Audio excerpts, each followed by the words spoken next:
Hey everybody, welcome back to Record-ology. This is going to be a lot of fun. So, like many children of the 80s and 90s, even though I was born in the 70s, I'm really a child of the 80s and 90s.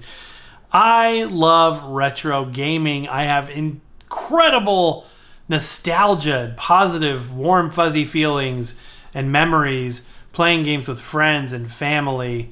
And what's really cool is that now is sort of a golden age of gaming because you have the people that are into the modern stuff.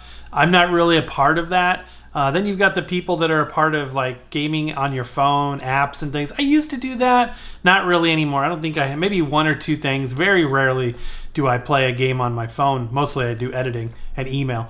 But retro gaming, that is really up my alley. So I have a couple of console systems and definitely have a lot of memories there, but the handheld world is really, really fun because it's affordable and it's very just unique and customizable in ways that you can enjoy stuff. And I have sort of dipped my toe back into the retro gaming world, specifically in the handheld world, and I picked up something very exciting just today. In fact, I want to tell you all about it, kind of show you my handhelds. And even if you're not into retro gaming whatsoever, I think you'll find this interesting. You're not going to want to miss this.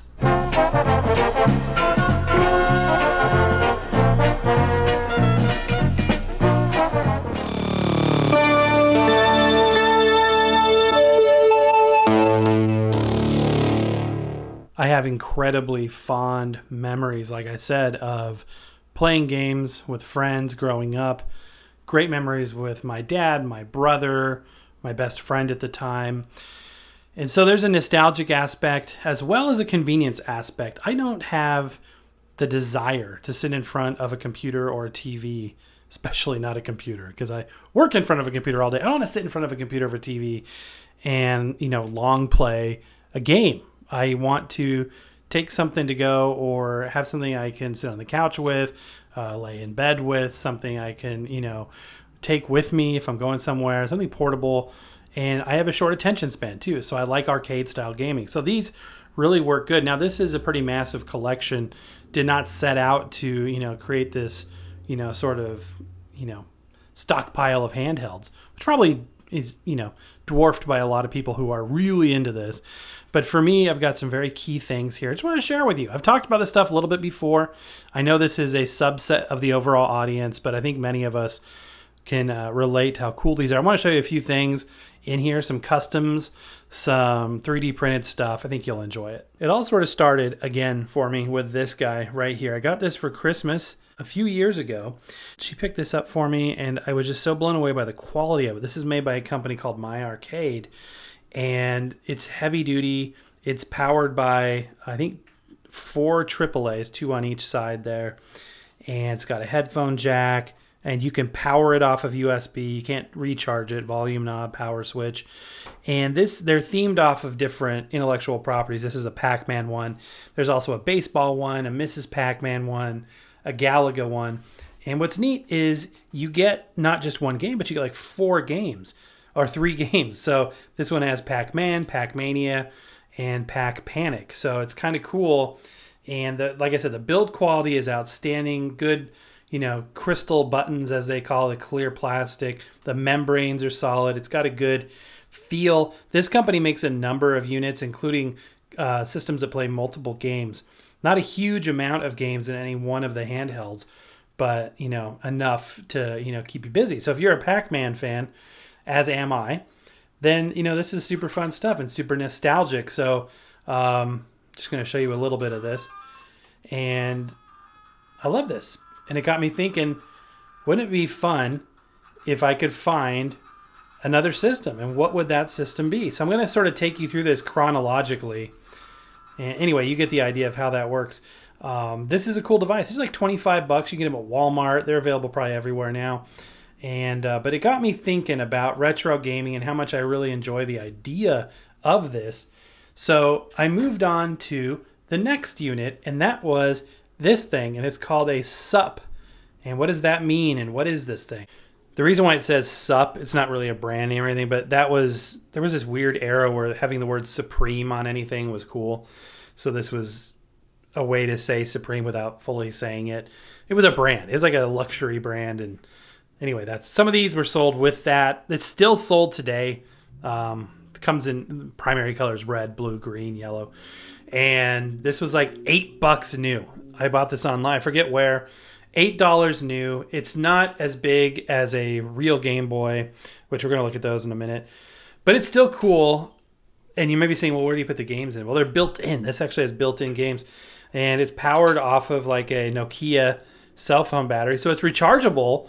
But like everybody always says, at least you can replace the battery once it goes bad. And what's weird about this is when it stops working is it doesn't shut off. It just, the screen slowly gets dimmer and dimmer and dimmer. There's a headphone jack, a USB jack to charge it, an on and off switch. You got your basic D-pad, A, B, X, Y, and this reset button. So I'm going to, this may be bright enough to show on camera. Yeah, I can show this on camera. So you can go into the Chinese menu, or you can go down to the English menu, hit start. The buttons are kind of mushy. They're not the best. And you are greeted with 400 games built in. And they're NES games, and there's probably 80 games that are repeated over and over. That's pretty typical. But yeah, my favorite has got to be Mario 14. If you don't remember Mario 14, don't feel bad. Nobody remembers Mario 14 because it never existed. There's a volume knob down here. But yeah, here's Mario 14. I love the 8-bit music. Okay, I want to play it. Come on, man. I don't know what this is. It's the weirdest thing. Anyway, it's kind of a bizarre mashup. So that's the SUP player. And I've seen these sold at Five Below. So you can get them. If you buy them in person at a place like Five Below, you're going to pay probably more than you should. It's probably like $25. But if you go online, $8. It also has a version that comes with a controller. You can hook it up to your TV. And yeah, that's cool. I still like this. I still play with it from time to time. It's good to relive those old NES memories without a full-size NES. So then I was like, man, that thing is cool. But I really, really like the idea of a regular Game Boy. So I'm going to put this here for a size comparison and show you this. This is not a Game Boy. It's a GB Boy Color, or Color for my friends in the UK. And this is essentially a clone of a Nintendo Game Boy Color. And for comparison, I have an actual Game Boy Color. We can show side by side. And in perspective here, you can see that the SUP player is smaller. It's narrower. It's, whatever. But it does have the built-in games, and it does have the backlit screen, and it does have the rechargeable battery. So it's still cool. So the GB Boy Color is a backlit version of a similar device to this Game Boy Color. This is the Nintendo Game Boy Color. And if you're familiar with Game Boy, then you know that the Game Boy Color is a little bit better processor. All the Nintendo handheld stuff for a period of time was made by Sharp Electronics. Also, this runs off of 2 AA's instead of the 4 that the original DMG required. Obviously, this has a game slot. The infrared, the connector to connect with your friend. I never did that. Did you ever? I also never did the wireless thing. I think there's only a few games that could do that. There's no contrast control. It's just on and off. Headphone jack on the bottom. You can power it off of DC power. And it's a rugged device. It still works good. It still works perfectly. It is color, but it's not backlit. So let me show you from a comparison standpoint why the backlit is a big deal. Now, there's a whole world of people modifying Game Boys and similar type devices out there, and I'm going to show you why. One thing is buttons can wear out, components can go bad, although it doesn't happen that often. But I want to show you the biggest thing is they upgrade the screens. And why do they do that? It's a great time to show you my Game Boy game collection. I don't have many. That's it. So I've got 2 Game Boy Advance games, Chicken Shoot and Super Mario 3. I inherited both of those from my daughter. I have a couple of my original ones that I had like way, way back. Found this Solar Striker game at a thrift store a year or two ago. Alleyway, this was my friends from years and years ago. He gave it to me, and I'm talking like early 90s friends. Same thing with the Tetris. Football, I had this at some point in the 90s and picked it up off of eBay a year ago. This is the Japanese version of Super Mario Land 2. And this was a very recent gift I was given. So to show you the difference, I am going to let's put the Game Boy Color game in the Game Boy Color. And I want to show you what this looks like. Now, the original Game Boy and the Game Boy Color have no backlight. As you can see, it's, there's all these gadgets and things you could add on to it that would, shine a light down on top. But even the Game Boy Color had no backlight, which was a major bummer. Even though the game may be in color, the actual, screen is not backlit. What does this say? Turn the power off. Got to do the old blow on the cartridge thing. And try again. So that made it a little difficult, if you wanted to play at night, you really just couldn't do it. So as you can see, it is color, but it's not backlit. So it's still very difficult to see. Very, very difficult to see.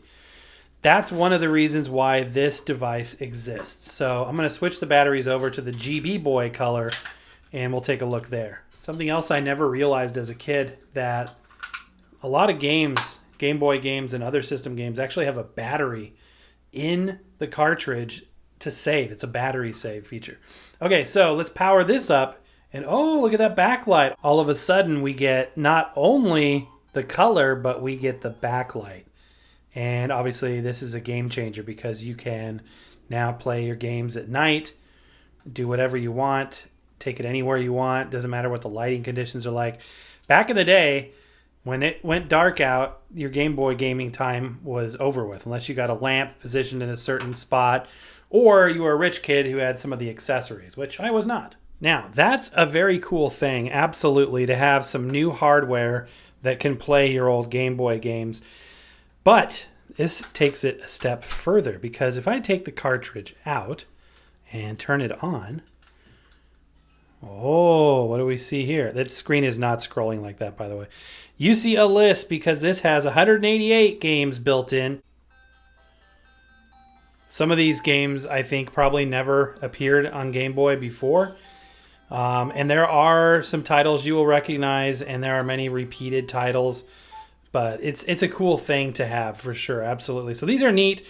They don't make these. There was a first generation and then a second generation with an improved screen. This has been around since about 2012. This is the second generation. One thing you may have noticed is the screen is slightly elongated. So instead of cropping the image, it actually stretches it a little bit wider.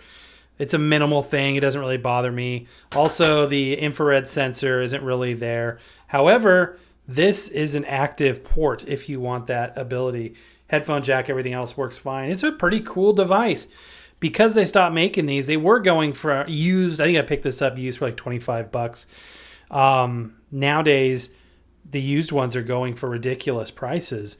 I think it's just supply and demand because they don't make them anymore. Or they're harder to get a hold of than they used to be.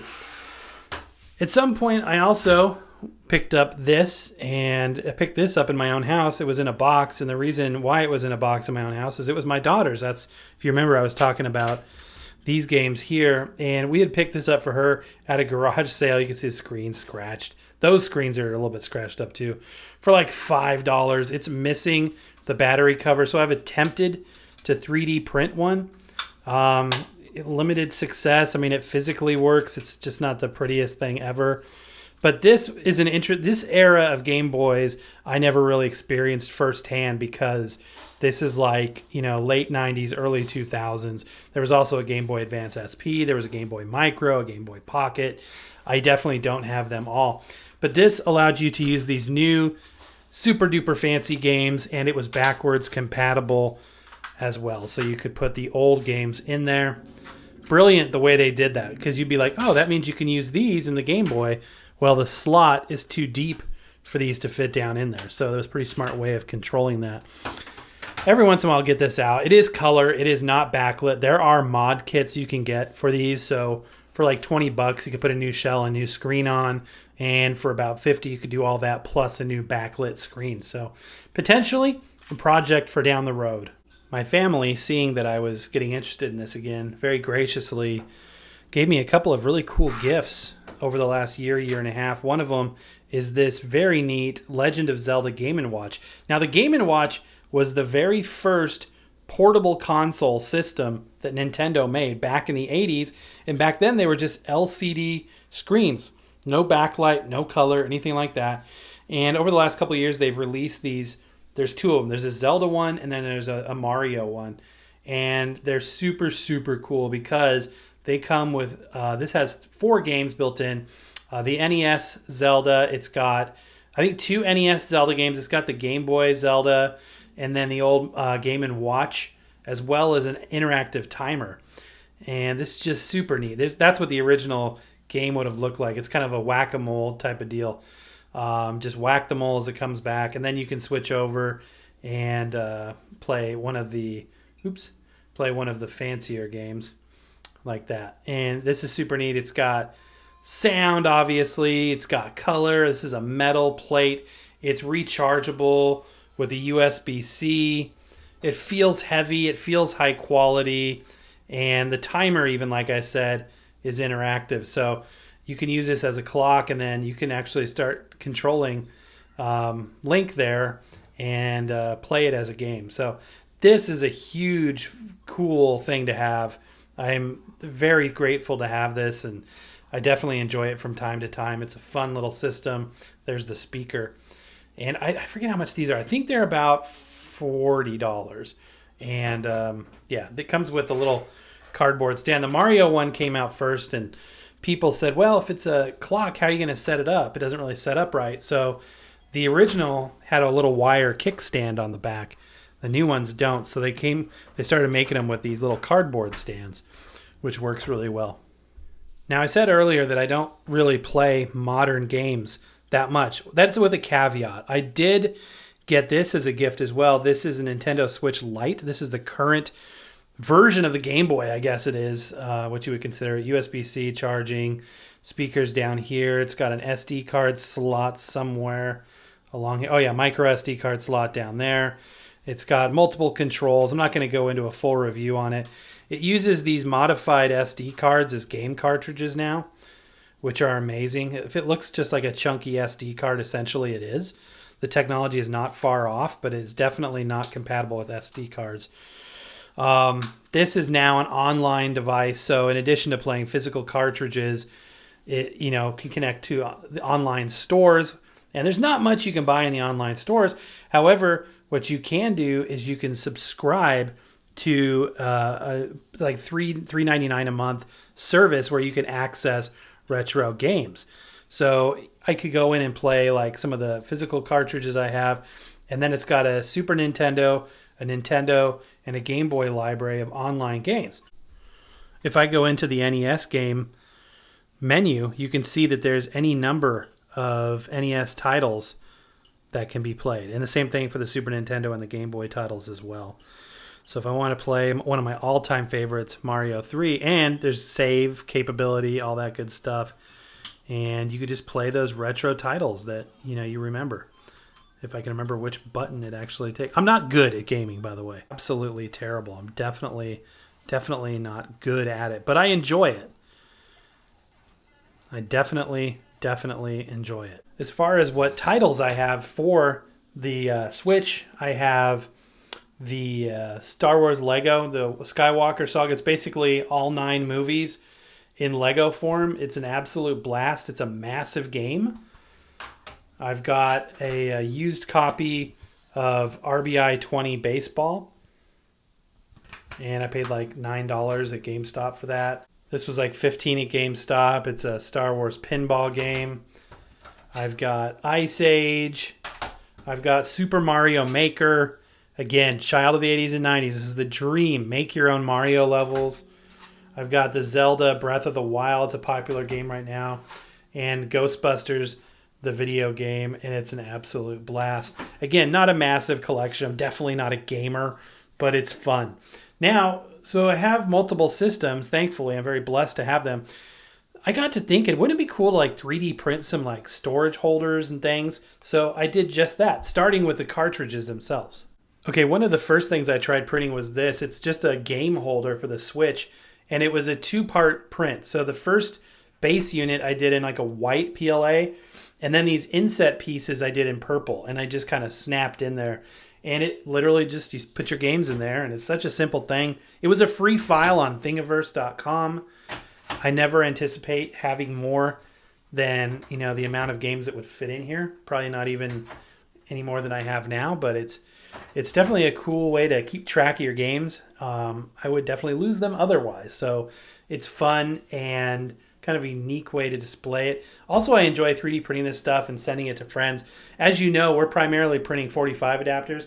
By the way, only a couple days left on that new Starry Night one. But sometimes it's fun to print something else as well. And then I made one for the Game Boy games. Same idea. I made this out of the glow-in-the-dark PLA. That's why it looks a little bit different. Also, I've noticed after printing multiple things with the 3D printer over the last few years is that different PLA colors behave differently. For instance, the glow-in-the-dark one that we've got right here is a much more brittle one than the orange. The orange is more pliable. Also, these advanced games fit in here as well. And that's a cool thing.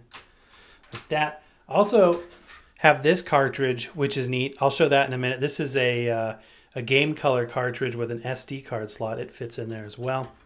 So yeah, that's a cool thing, definitely to help organize your games. But what about displaying your Game Boys? So you've got a Game Boy Color. Why not print a Game Boy Color stand to display it on? This is an example of a failed print, by the way. See how this looks jagged, and this is an error. This is some kind of error. Something went bad. This is not supposed to, ratchet back like that. It's supposed to just go up vertically. As a result, this doesn't sit in there very well. It's kind of janky.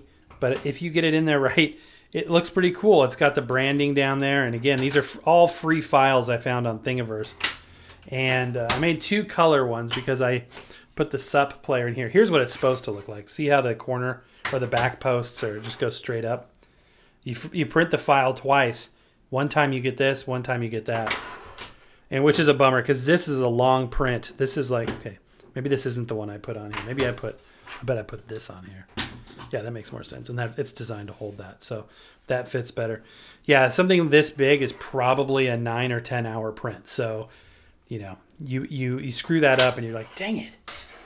Got an advanced one here, Game Boy Advance for the Game Boy Advance itself. Fits on there nicely. And these make really cool display items. I collect Funko Pops. So it's a neat way to display your games by your Funko Pop collection. Got this advanced one I already showed, the color one. Yeah, so that's that. Now, for the grand finale, I want to show you the latest addition to the collection. This thing is crazy cool. Say hello to my little friend. Not so little. This is a pretty chunky device. This is the DMG, or as it was affectionately known at Nintendo R&D, Nintendo Dot Matrix Game. That was sort of the code name for it. It's affectionately known as the DMG. It's like a model number. This is an original 1989 first generation Game Boy, and you may be saying that they never look like that. What are you talking about? This one was reshelled. So you can remember those kits I was telling you about where you can reshell them? So this is the internals of a 1989 original put into a brand new shell. As you can see all the components, the wiring, the shielding. I love clear things. No, it's not Prism-Tech. It is a matte finish, which is great. So it's not a fingerprint magnet. It matches almost perfectly the Advance. And in the mid-90s, Nintendo came out with the Play It Loud series of Game Boys. It was still the first gen. Actually, it would be a second gen, but they were the same basic type of system. They weren't color capable of playing cartridges in color. And they certainly didn't have a backlight or anything, but they had color shells. And my first Game Boy that I ever had, I bought in 1995 at Target for about $95. And it was the clear, which in the original was not frosted. It was a completely clear Game Boy Play It Loud. And lots of great memories. I was late to the party, but I sure enjoyed it. I remember when my best friend got his original, gray 1989 edition. It was like so crazy to think of a game console in your hand. It was such a luxury. It felt like you were holding $1 million. It was crazy. So this is totally about reliving some memories. This was an early Christmas present from a very dear friend of mine who made this, essentially reshelled it. And you'll see this interesting rectangle here. This has a new backlit screen. It doesn't play color games. It doesn't have a color screen. It still runs on 4 AA's. but this thing literally is backlit. So let's power it up. Check this screen out, guys. So it's that same pea green soup color, but it's backlit now. So you can play this in the dark. It is just fantastic. There's no built-in games. It's just a Game Boy. The moire effect, by the way, is just on camera. To the naked eye, you don't see any of that. But isn't that neat? What a fun thing. You can play your Game Boy games with an actual backlight. Again, these mods exist. People go and do that. I don't know if I'm smart enough to do that myself or capable enough, but I've got friends in high places that will do and can do something like that. So this is a huge blessing. All of this is a blessing, and I just really enjoy it, and would love to hear about your memories of portable gaming. All right, my friends, and that's going to do it. Thank you so much for watching. I hope you enjoyed this. I will put some links in the description below for the products that are for sale. And mostly I just want to say thank you for being there, for watching, hopefully for enjoying the content. And if you're interested in the couples vlog stuff, definitely check out the link to my wife's channel down below. And only a couple more days that this guy right here, the not asphalt, but Starry Night colored 45 adapter will be available for just a couple days more on our eBay shop. These are flying off the shelves. A lot of people are ordering them. You should be a part of that. Mostly just thank you for being there. Happy record hunting. We will see you next time.